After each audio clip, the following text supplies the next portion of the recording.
Succession de succès pour la fiction de TF1. Depuis la rentrée, les productions proposées font l'événement. 7 millions de téléspectateurs ont regardé Le Premier Oublié. Des très beaux scores, à près de 6 millions pour Le Temps est assassin. Est-ce que maman est vivante? Et à plus de 5 millions pour La Part du soupçon.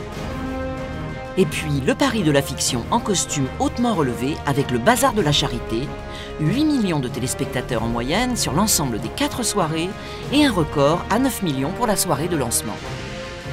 On est extrêmement fiers de cette réussite. À la fois, on le doit à un casting prestigieux, des comédiens qui viennent d'horizons très différents. Un réalisateur de talent, Alexandre Laurent, et une productrice avec qui il travaille depuis maintenant longtemps, à qui on doit Le Secret d'Élise, qui avait été aussi à l'époque un très très beau succès sur notre antenne. C'est une fiction extrêmement romanesque, ambitieuse, d'époque certes, mais qui raconte finalement des choses pas si éloignées de nous, notamment sur la condition des femmes. Tu es à moi pour la vie. Un autre succès sur notre antenne cette année, c'est Balthazar. Balthazar avec Thomas Sisley et Hélène de Fougerolles, qui cette année encore a remporté un très beau succès, puisqu'on est à plus de 7 millions de téléspectateurs, avec un très gros succès aussi du replay. Et cerise sur le gâteau, ce qui nous rend très fiers, c'est que ces deux fictions sont des créations originales TF1. La fiction de TF1 s'adresse à tous, Oui. mais le succès est aussi notable sur cible. Évidemment sur celle des femmes, mais aussi définitivement sur la cible des 15-24. On le voit avec des fictions comme Le Bazar de la Charité, qui fait plus de 40% sur les jeunes, Balthazar plus de 30%, mais aussi Demain nous appartient, et pour Sarah, qui avait aussi battu des records sur les jeunes téléspectateurs, on était à plus de 40%. J'ai pris un avocat. Ma fille est dans le coma, putain. Et pour le début de l'année, TF1 sort L'Artillerie lourde en série.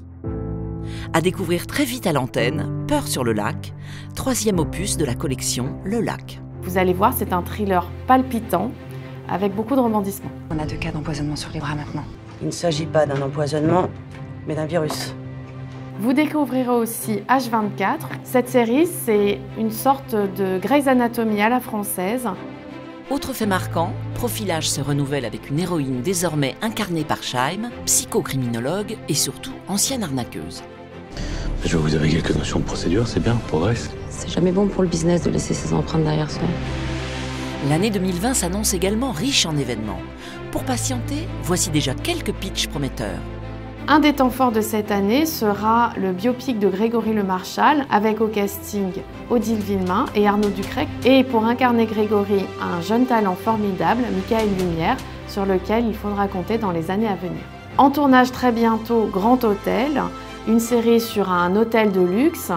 Au casting, vous découvrirez Carole Bouquet, mais aussi Hippolyte Girardot, Bruno Solo, Annie Dupéret, histoire de famille, guerre de pouvoir, avec une bonne dose de thriller. En tournage également HPI, Haut potentiel intellectuel, avec Audrey Fleurot.